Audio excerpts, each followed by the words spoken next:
been done. Meanwhile, back on board with Rahal as he holds on to 8th position at the back of this train of cars. There he is in the Miller Lite car. Behind him his teammate Brian Herter, and then behind him is Michael Andretti, who is still way down there in 10th position. Really, this is quite a surprise to see Andretti so far down. But Gilles de Ferran in 11th place, Ribeiro is in 12th, and Fernandez is in 13th position. But now that we've seen the first round of pit stops, what we may see is some of the teams actually putting a different tyre on to what they were running in the first stint. So, for example, in Michael Andretti's case, he may well have decided, no, I've got to go for the softer tyre now, and perhaps we could see some improvement. Yeah, that's true. I think they were pretty adamant that they were going to stick with the harder tyre through the race. It's pretty humid out there. You know, the track heats up these tyres pretty much. So. Interesting to see what turns out there, but at the moment there we see that Greg Moore is really beginning to put some pressure now on Jimmy Vasser. That's the battle for 3rd place. Right ahead of them is Alex Zanardi, and Paul Tracy, of course, with low fuel tanks relatively speaking, able to stretch out his lead a little bit. So there it is, battle for 3rd place between these two. Greg Moore now really looking as strong as he did in the early part of the race. 4th position at the moment, but he's going for 3rd position if he can. No, he can't. Jimmy Vasser is fairly adamant about that as they go through turns 1 and 2 and up onto the backstretch now. On board with Jimmy Vasser, looking back at the players Reynard of Greg Moore. There's a little bit of a gap developing. You can see they're not quite flat into turn 3 and 4 in race conditions. There was just a little left from Vasser as he turned into the corner, and Greg Moore running a fairly wide line through the corner. That seems to be working well for him. And back down into turns 1 and 2. This is slightly tighter here. Let's just watch them through. You can see the sweets in the background out of turn 2, quite steeply banked. That's 11-degree banking on that corner. Slightly steeper banking than the one they're coming up to at turn 3 and 4, where the banking is at 9 degrees. So the positions at the moment, still Tracy leading, Zanardi 2nd, Vasser and Moore involved in this battle for 3rd position. And that amongst some slower traffic once again. That's Hiro Matsushita once again, the Japanese driver. Doesn't take long to lap him once again, but this has given Greg Moore the chance to really get underneath Jimmy Vasser's rear wing. Now he's got a chance to take 3rd, but no, still there's plenty of straight line speed on the Chip Ganassi car, the Honda engine, and the setup they've got on that car really just giving Jimmy Vasser the chance to open it up slightly again as they went down towards turn 3. Interesting there, wasn't it, that as you say, the difference between those two power plants there, really not much to choose between them, but certainly Vasser able to put the power down on that back straightaway, really get down there quickly and hold off the attack there from Greg Moore, at least for now.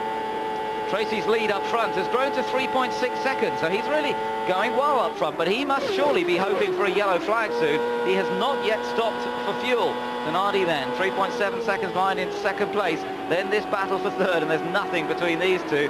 There's a 2-second gap behind them to Maurizio Gugelmin, who's lying in 5th place. Johnston 6th, Pruitt 7th, Rahal 8th, Herter in 9th, Andretti is in 10th.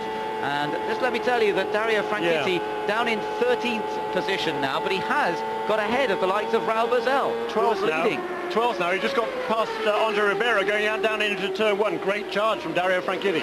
So Franchitti really is got an excellent setup on the car. He's driving superbly well as this battle continues. Mark Blundell, meanwhile, well, he's had that problem earlier on that caused the yellow flag, and in fact, yes, it looks as though Mark's actually out of the race now, so sadly we have him no longer in the event. Mark's rather bad luck run continues at the moment, so it's just Dario Franchitti of the British drivers who's still in this event, as Jimmy Vasser still keeps Greg Moore behind him in this battle for 3rd position.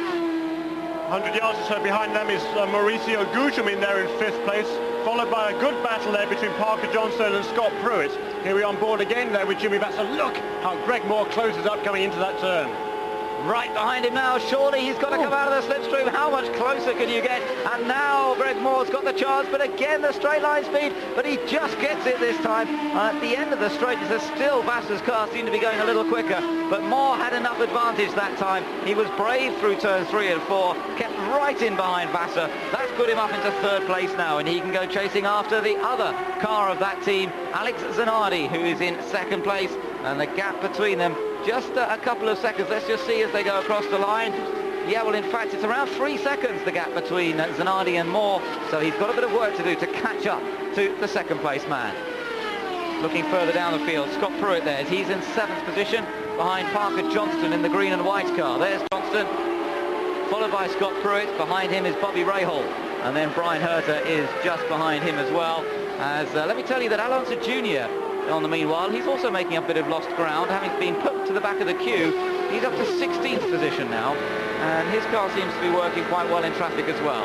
On board with Scott Pruitt, lying second in the championship coming into this race, just 5 points behind that man, Paul Tracy, who leads by 3.8 seconds on lap number 61. Across the line he goes, and still it looks good for Tracy at the moment, but we still wonder when is he going to come into the pits to make his stop. Good consistent pace here from Paul Tracy, lapping around about 26.2 seconds, and that's about the same sort of pace as Zanardi and Moore, at least the last couple of laps. So 3.7 seconds the gap for Paul Tracy at this stage.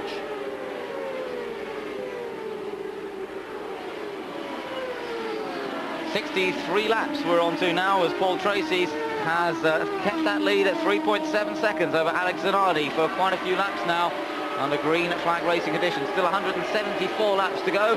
Weather conditions still looking much the same. We've still got this blanket of grey cloud overhead, and we've still got a forecast of thunderstorms coming in around 2 hours time, which would be pretty much at the end of the race if everything goes according to plan.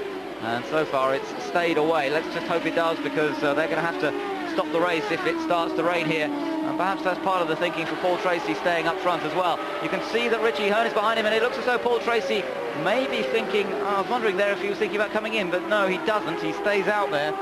Richie Hearn seems to be lapping at much the same pace, although Hearn is in fact a lap down at this point in the race. Meanwhile, Zanardi is being caught by Greg Moore. You can see in the background there as Zanardi's red car being caught lap by Greg Moore. He was 3 seconds behind. Now he's just 0.4 of a second behind. And once again, Greg Moore is fast. Look at this. Richie Hearn is going past Tracy. Is Tracy coming in? Yes, he is. He crosses over the pit line. And Paul Tracy is stopping under green flag race conditions. This is going to drop him a long way down the order. Yeah, I almost certainly will lose a lap, I would say, by making this pit stop. So not normal that the Penske team is caught out on strategy, but one's got to question this move, I think. We'll see how quickly they can get him back into the fray here. What it means is this is the battle for the lead now, because Alex Zanardi now leads. Greg Moore is in second place, and Moore has just closed up lap by lap onto the back of Zanardi's car, but we saw how difficult it was for him to overtake. Here comes Tracy. Good clean stop by the looks of things down there in the Penske pit, but where is he going to come out? So frustrating there. They have to keep to that speed limit down the pit lane. There go the two leaders to put Paul Tracy 1 lap down, and Paul's got to keep his finger on that rev limiter button there. He comes out, he's probably about 6 plates on the road, but he is a lap down.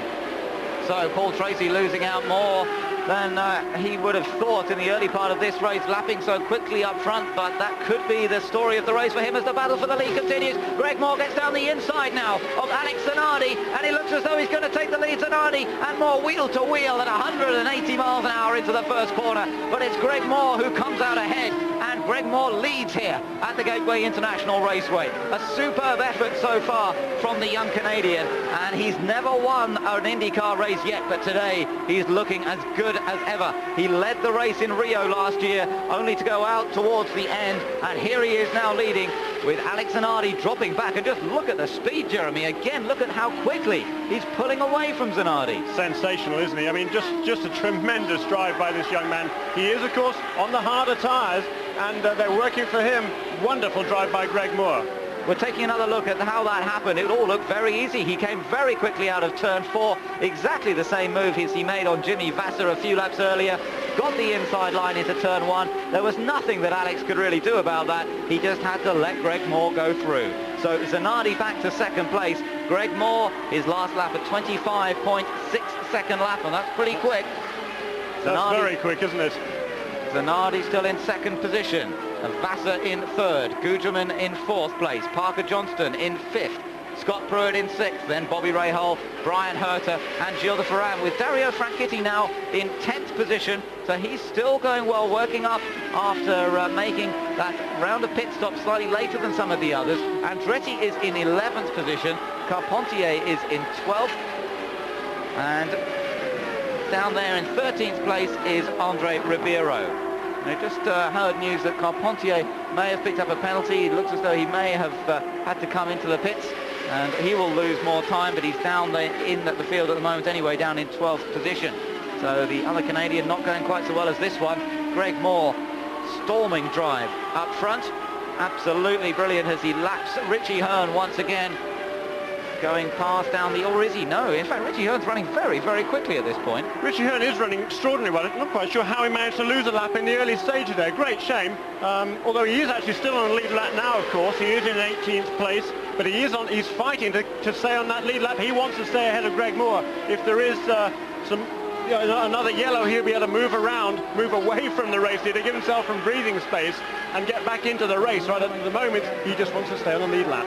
Well, we've lost a couple of cars out of this race. One of them, Roberto Moreno. Let's hear from him. Oil pressure? Not really. The engine, it was okay. We got the gearbox freezing up, and it eventually blew up. It was unfortunate short race for the K-Mart Budweiser team, but we'll be back strong here next weekend in Milwaukee. Let's talk a little bit about the G loading, the number of laps that you were out there. How we've been speculating how physical this event will be. How physical is it out there? Basically, it's all lateral Gs. You get up to 5 Gs lateral, but we are all protected for it, and it doesn't bother us too much once you get used to it. It just feels like a weekend drive. We've got a caution on the track, guys. We got dramas out on the circuit indeed, as Brian Herter has pulled off to the side of the track, as has Raul Boesel. Boesel, who was the early race leader here. It looks as though there's been some sort of incident between these two. We haven't spotted what it was yet, but the yellow flag comes out on lap number 75. Brian Herter, who was running just inside the top 10. Boesel, who dropped down the order after leading it earlier on and making a slightly different pit stop. Brian making a dash back to the pits. I don't quite know why he's in such a hurry, because I don't think there's much chance of getting back out, but maybe he's gone to tell the team what the problem is, and maybe they'll be able to do some repairs on the car and actually get it back out there. And it looks as though the pits are getting ready for some pit stops as well. It looks as though we might see some pit stops from some of the other front runners, quite possibly in just a few minutes' time once the pit lane has been reopened. I can see meanwhile the car of Raul Boesel being pushed away.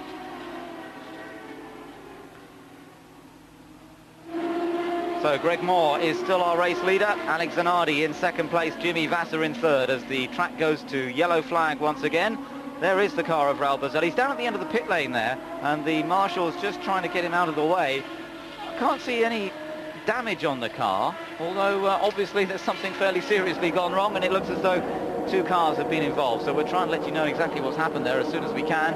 But for the moment, Greg Moore is the driver in charge of this race. Still a long way to go. 160 laps remain here. So Greg Moore with a car that's working perfectly well. On the restart, we'll have to watch out from Zanardi and Vasser.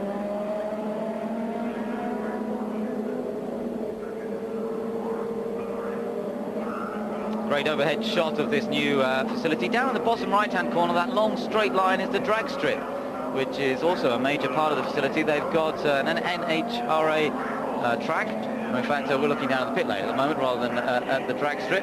But that's an important part of the circuit here, because they'll be running NASCAR, they're running drag racing here, just about everything that you can possibly run. Yeah, you name it, we'll race it. Chris Pook's organisation here really putting together a first-class facility for all sorts of different sorts of disciplines, and that's great to see. There'll be a road course here, as you say, and you know, it's great for American motorsports. There's so many new tracks being built. Here we are in the middle of pit stops now. Yes, as we said, pit stops coming up, a very important round of pit stops going up, and Mauricio Gutermin is the car that we're looking at here as various other bits and pieces go on.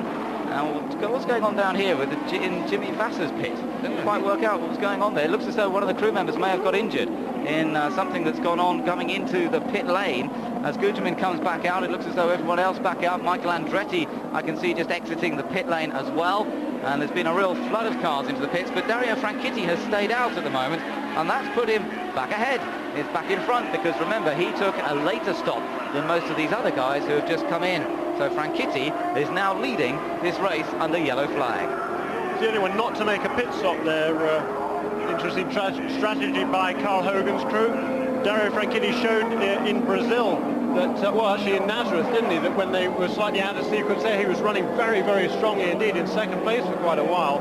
and he's able to hold his own. No dramas there, and you know, good opportunity now for Dario really to show how good he is.